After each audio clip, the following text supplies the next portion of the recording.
Boa noite, veja no Brasil TV desta terça-feira, dia 13 de julho. São Luís começou a vacinar adolescentes, é a primeira capital brasileira a fazer isso.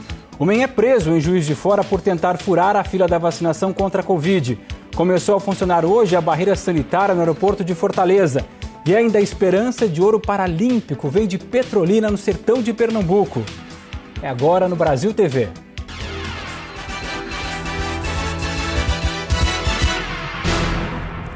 São Luís é a primeira capital do Brasil a começar a imunização de adolescentes mesmo sem comorbidades contra a Covid. A partir de hoje, quem tem 17 anos já pode se imunizar. O Centro Municipal de Vacinação do Multicenter Sebrae ficou cheio durante toda a manhã para receber pessoas de 17 anos. São Luís é a primeira capital brasileira a imunizar essa faixa etária sem comorbidades. A vacina aplicada para essa faixa etária é a da Pfizer. Isso depois que estudos desenvolvidos pelo laboratório que produz o imunizante indicaram a segurança e a eficácia da vacina para esse grupo.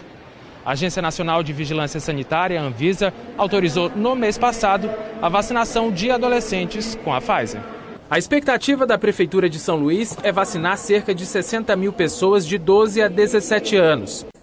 Segundo o Ministério da Saúde, a vacinação de adolescentes a partir de 12 anos com o imunizante da Pfizer está em discussão na Câmara Técnica Assessora em Imunização e Doenças Transmissíveis. O Ministério afirmou que a prioridade por enquanto, segundo o Plano Nacional de Imunização, é vacinar todos os grupos prioritários e a população acima de 18 anos.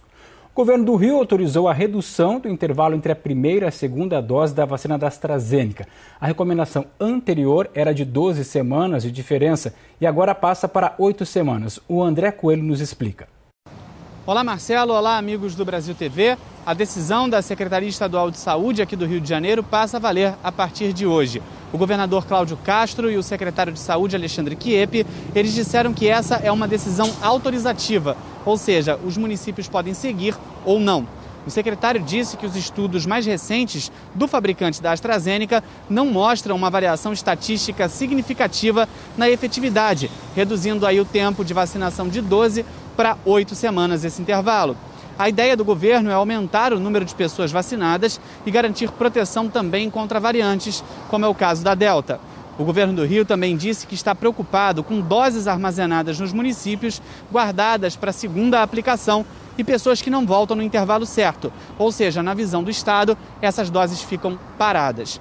Na capital, a Secretaria Municipal de Saúde disse que não vai seguir a orientação do Estado e vai manter o intervalo em 12 semanas para deficientes e pessoas que têm comorbidades. Para quem não tem, a ideia ainda vai ser avaliada. Volto com você, Marcelo. Em São Gonçalo, na região metropolitana do Rio, a falta de vacinas paralisou a aplicação da primeira dose. Somente a segunda dose estava disponível. 3 dias. Foi apenas durante esse tempo que a prefeitura aqui de São Gonçalo conseguiu vacinar toda a população acima de 18 anos. O planejamento do município era continuar vacinando todo esse público durante essa semana, mas os estoques zeraram ontem à tarde. Hoje, por exemplo, só tem vacina para a segunda dose da AstraZeneca. Ontem eu tive aqui, 13h, eles tinham falado que tinham terminado a vacinação. Fui para o outro posto, que no caso é o Clube Mauá. Lá também já tinha acabado. Acabei indo embora, obtendo a informação que iria ter vacinação hoje. 33% das pessoas acima de 18 anos ainda não receberam a primeira dose. Muita gente só descobria que o município interrompeu a vacinação da primeira dose quando chegava na porta do posto. Viagem perdida. Eu esperei desde cedo aqui para esperar ela para poder tomar a vacina. Acabei não vindo. Agora que fui descobrir, não consegui tomar. A prefeitura disse que aguarda uma nova remessa do governo do estado para voltar à vacinação da primeira dose. Em Curitiba, nenhum posto de vacinação contra a Covid funcionou hoje por falta de doses. O Wesley Cunha tem as informações. Pela primeira vez desde que começou a campanha de imunização contra o coronavírus, nenhum local de vacinação abriu em Curitiba. Nenhuma dose vai ser aplicada nesta terça-feira.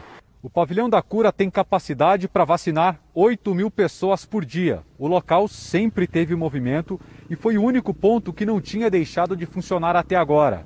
Mas hoje está assim, de portas fechadas e vazio. Segundo a Prefeitura de Curitiba, o estoque da primeira dose acabou ontem, quando foram chamados para repescagem os profissionais da educação básica e do ensino superior e pessoas com comorbidades. A cidade tem estoque reservado para a segunda dose, mas a vacinação só deve ser retomada na quinta e na sexta-feira, por causa do cronograma de agendamento. Eu vim trazer minha mãe para a segunda dose, que ela já tem 66 anos, ela já tomou a primeira dose e veio tomar a segunda. Agora eu cheguei aqui na frente e fui informado que não está tendo a segunda dose. A Prefeitura diz que Curitiba tem capacidade para aplicar mais de 30 mil doses diariamente e que, se esse ritmo fosse seguido, em menos de 20 dias, toda a população adulta teria recebido pelo menos uma dose. Mas para isso, precisa receber mais doses. A Secretaria de Saúde do Paraná informou que não tem previsão de quando vai receber novas remessas do Ministério da Saúde. Veja essa agora, um homem de 33 anos foi preso depois de tentar furar a fila de vacinação contra a Covid em Juiz de Fora. A Nayara de Paula tem as informações. Isso aconteceu em um dos pontos de imunização, aqui em Juiz de Fora, que é o Círculo Militar, que fica no centro da cidade. É bom a gente ressaltar que a vacinação contra a Covid está contemplando pessoas com 39 anos. E esse homem tem 33 anos, ou seja, ele ainda não foi chamado para se imunizar. Mas acontece que ele chegou nesse ponto de imunização, queria receber a dose da vacina, e aí quando ele foi informado que a idade dele ainda não foi chamada, ele sim começou a fazer esse tumulto. E ele chegou a coagir os funcionários lá da unidade e pegou inclusive o celular de uma enfermeira. Além de desacatar os profissionais da saúde, ele reagiu à ação dos guardas e machucou alguns integrantes da equipe. Com ele, os guardas encontraram uma porção de maconha. E aí, quando, enfim, eles conseguiram conter esse homem, ele foi levado para a delegacia de polícia civil. Lá, ele assinou um termo circunstancial de ocorrência e se comprometeu a comparecer em juízo. Então, ele pode responder por desacato, desobediência, apropriação indébita, posse de droga e lesão corporal. É importante a gente dizer que esse homem, ele deve ser contemplado daqui a 2 semanas, no dia 26 de julho, quando então as pessoas com 33 anos começam a ser chamadas para vacinação contra a Covid-19 aqui em Juiz de Fora. E chegou hoje ao Brasil mais um novo lote de insumos para a produção da Coronavac. Os 12 mil litros do ingrediente farmacêutico ativo, o IFA, que chegaram ao Aeroporto Internacional de São Paulo, serão suficientes para a produção de 20 milhões de doses. Essa é a maior remessa já recebida. Segundo o governo de São Paulo, em até 20 dias, as doses serão liberadas para o Programa Nacional de Imunizações. A Coronavac é produzida pelo Instituto Butantan, uma parceria com a farmacêutica chinesa Sinovac. E começou a funcionar hoje a barreira sanitária no aeroporto de Fortaleza. A Aline Oliveira quem nos conta. Hoje estão sendo feitos, em média, 90 testes para Covid aqui no aeroporto de Fortaleza. A testagem é feita por amostragem. A pessoa é escolhida aleatoriamente, mas passageiros que estão com sintomas gripais, como febre, tosse e dor na garganta, aqueles que tiveram contato com doentes que estão confirmadamente com Covid ou que estejam vindo de regiões com registro de aumento no número de casos, são orientadas a se apresentar para também fazer o teste. Por enquanto, essa testagem está sendo feita numa unidade móvel estacionada na área de desembarque aqui do aeroporto de Fortaleza. Mas, segundo a Secretaria Estadual de Saúde, um centro de testagem em breve vai começar a funcionar na área interna, com capacidade para atender até 300 pessoas por dia. O primeiro teste feito é o de antígeno, em que o resultado sai em até 15 minutos. Caso esse teste dê positivo, a pessoa faz um outro, o RT-PCR, para confirmar a doença. Mas antes mesmo de sair o resultado desse segundo teste, a pessoa já é orientada a começar a cumprir a quarentena de 14 dias. O acompanhante do passageiro que testar positivo, o acompanhante ou os acompanhantes, passam a ser monitorados pela Secretaria Estadual de Saúde. Isso vale até mesmo para as pessoas que estão em conexão. Se testarem positivo, elas não poderão mais seguir viagem. Aline Oliveira para o Brasil TV. Uma operação da Polícia Federal cumpriu mandados de busca e apreensão em Salvador numa ação contra fraudes para a compra de insumos da Covid-19. O prejuízo é de mais de R$1 milhão. Aqui no Vale do São Francisco foram cumpridos 7 mandados de busca e apreensão, 6 em Juazeiro, no norte da Bahia, e 1 em Petrolina, Pernambuco. Esses mandados ocorreram em residências de funcionários da Prefeitura da gestão passada e de empresários. Não foram divulgados nomes, foram apreendidos computadores, documentos e celulares que já estão sendo analisados pela perícia.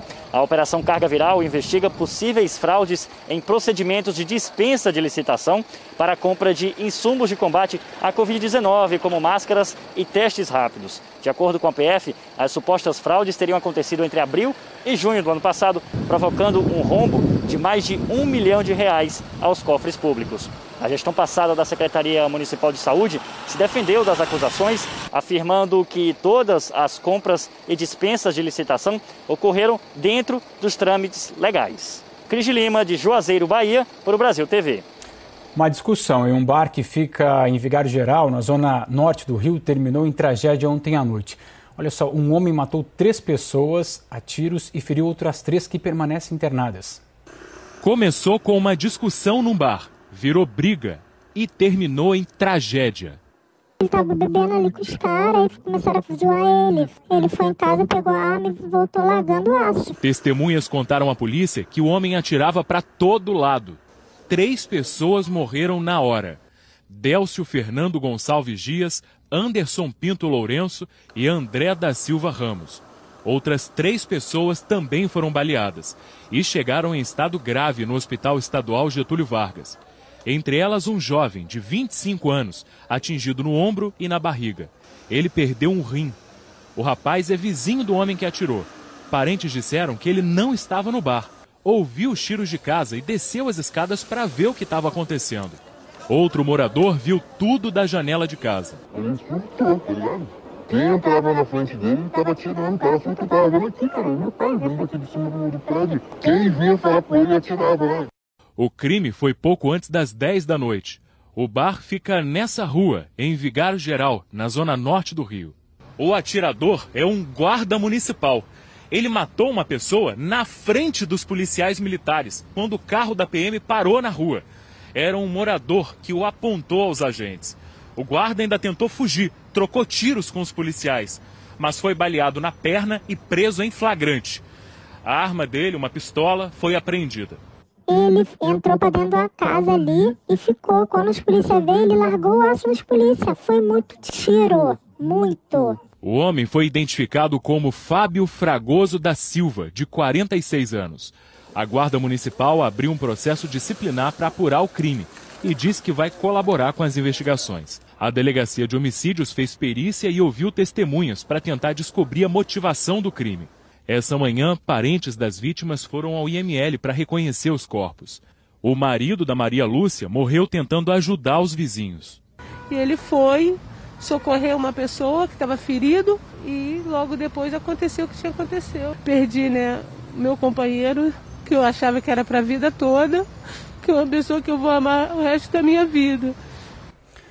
Na cidade de Jarinu, no interior de São Paulo, uma quadrilha invadiu uma empresa que trabalha com metais para a fabricação de joias. Na fuga, os bandidos inclusive trocaram tiros com a polícia. A invasão à empresa, que beneficia metais para joalherias, foi de madrugada. Os moradores da cidade de Jarinu, a 70 quilômetros de São Paulo, acordaram com os tiros e explosões. Vinha de longe o barulho de tiro, mas as explosões elas estavam próximas a nós. E a gente não sabia o que estava acontecendo. Não tinha coragem de ir na janela, por exemplo, para dar uma olhada, porque não sabia de onde estava vindo, o que estava acontecendo. 3 carros foram incendiados no meio da rua para dificultar a chegada da polícia. Nossa, eu não consigo parar de tremer. Os próprios moradores tentaram apagar o fogo. Além das barricadas, os criminosos usaram um drone para monitorar a chegada da polícia. Do alto, eles conseguiam ver tudo, tanto a movimentação do que acontecia do lado de dentro, quanto aqui do lado de fora. Os bandidos chegaram em 2 carros, derrubaram o portão e dispararam pelo menos 20 tiros de fuzil entre a primeira guarita de entrada e essa outra, onde estava o segurança da empresa, que não se feriu. Algumas câmeras de monitoramento foram danificadas, mas a polícia disse que o sistema registrou a ação e que as imagens vão ajudar na investigação. Já dentro da empresa, a quadrilha usou explosivos para abrir a porta do cofre onde ficavam os metais usados na fabricação de joias e dinheiro. O grupo de ações táticas especiais foi acionado para detonar um explosivo que ficou para trás. A empresa disse em nota que os criminosos fugiram sem levar nada. Diante do que foi investigado até agora, se trata de uma quadrilha grande, que agiram com explosivos e armas de grosso calibre e pretendiam roubar alguma coisa relacionada a algum tipo de metal, talvez mal informados, porque o que nós levantamos é que essa empresa ela mexia com ouro antigamente e hoje não mexe mais. Então são metais assim de valores mais baixos, como ligas metálicas de cobre para joias, etc. Mas nada assim de significativo. Na fuga, os bandidos trocaram tiros com a polícia tanto em Jarinu como na cidade vizinha de Atibaia. A fábrica fica em uma área rural de fácil acesso à rodovia Fernão Dias, que liga São Paulo a Minas Gerais. A Polícia Rodoviária Federal foi avisada, mas os assaltantes ainda não foram presos. Veja a seguir, o governo do Mato Grosso do Sul decreta situação de emergência por causa da estiagem e também das queimadas no Pantanal.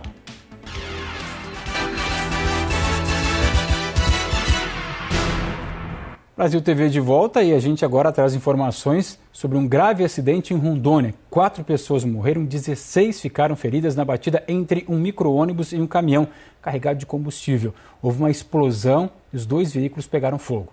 Do ônibus restou uma carcaça de ferro queimada. Um dos tanques da carreta de combustível também explodiu. Quem passava na hora conseguiu retirar o motorista, que sobreviveu. Os 2 veículos bateram de frente num trecho de linha reta na BR-364, a 100 quilômetros de Porto Velho. O ônibus era da prefeitura de Buritis e trazia pacientes para tratamento na capital. 3 pessoas morreram carbonizadas e uma 4ª chegou a ser retirada antes da explosão, mas não resistiu. Os feridos foram trazidos para Porto Velho. As causas do acidente ainda serão apuradas pela perícia técnica, mas há possibilidade, de acordo com a Polícia Rodoviária Federal, de que um dos 2 motoristas tenha dormido no volante, já que o acidente foi numa linha reta e não há buracos nesse trecho. Os peritos iniciaram o trabalho por volta das 10 horas da manhã. A BR ficou interditada por cerca de 4 horas, o que provocou uma enorme fila de veículos nos 2 sentidos da pista. O governo do Mato Grosso do Sul decretou estado de emergência por causa da estiagem e dos incêndios florestais no estado. O Lucas Leles tem os detalhes. Os 2 decretos de situação de emergência têm validade de 6 meses e, na prática, são uma ferramenta para se conseguir mais recursos para o combate ao fogo aqui no estado.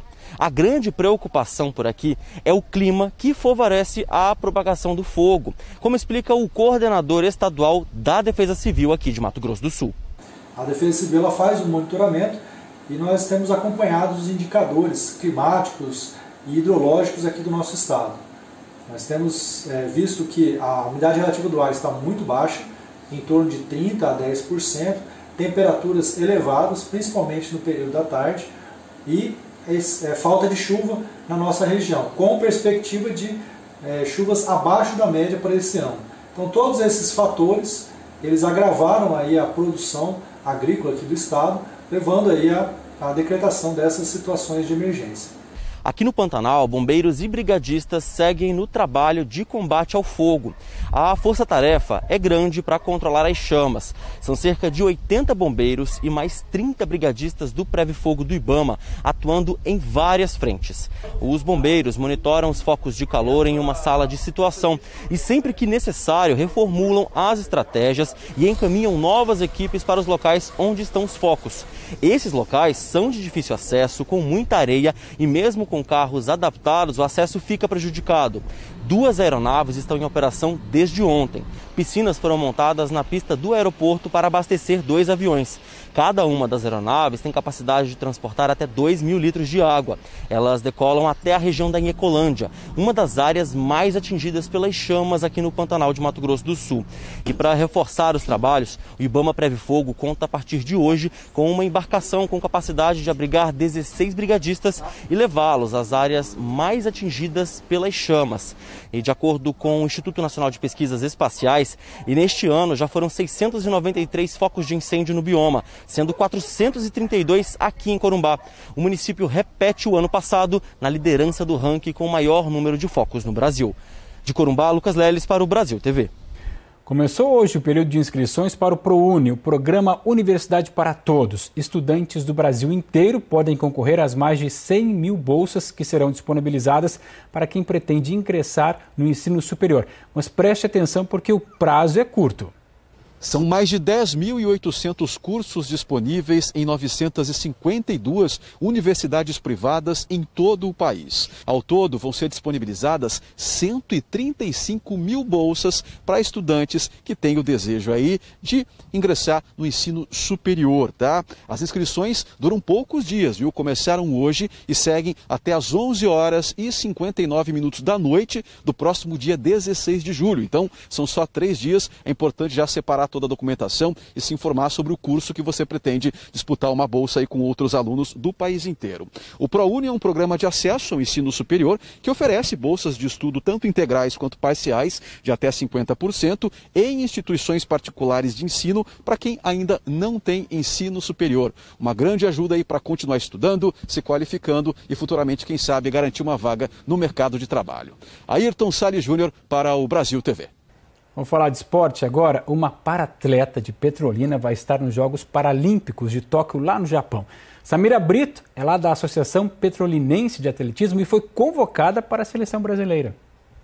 Samira Brito. É bom todo mundo guardar esse nome. A paratleta da Associação Petrolinense de Atletismo vai voar para bem longe. Em agosto, irá participar em Tóquio, no Japão, dos Jogos Paralímpicos, representando a seleção brasileira.